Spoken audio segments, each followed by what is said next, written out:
带去读唐诗。宋李小虎变急中，王小虎变中沙。作者高适。家君此别意何如？驷马寒摆闻笛歌。无极铁腕所行泪，形容归雁几风树。清风江上秋行晚，别地城边古木树。胜代积金多有路，将士分手莫丢途。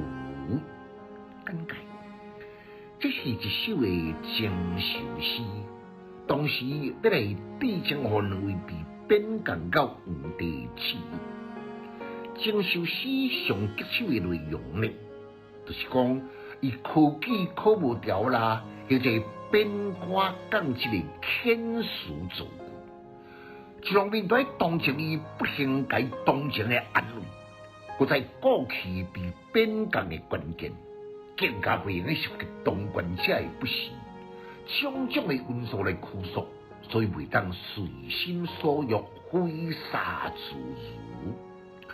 可是高适这首呢，会当去除以上的顾虑，而且是共一首诗，征扫边港无共所在两位的好朋友，内容面面兼顾，万用自如，这种一体两面称赞的功能呢，确实令人赞佩。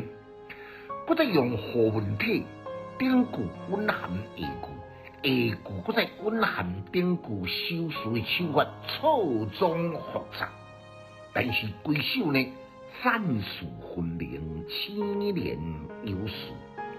起句都用家军，同时对两位被边降表达家谈个玩笑。下一句呢避酒送别，更表示关切个安慰。第二联的顶句。写予李小虎边降到巴蜀，阮人家就听了无极凄厉顽皮，禁不住感伤流泪。下句呢是写予王小虎边中沙的路途遥远，北雁南飞，想要团体思信，相见无见才简单。第三联的顶句呢？以中沙清风江的风光，在秋高气爽的季节，自然当洗尽烦恼，是予王小虎的。下一句呢，用巴蜀的名胜别地城，秋木参天，鬓古未金，一定当气质愁绪，这是予杜小虎。何文体成传四句呢？情景高扬，词前巧妙，苍凉中包含亲切的人情味，令人情度。尾联总结，一体两面的事故亲切，自信暂时分别，无必要犹豫。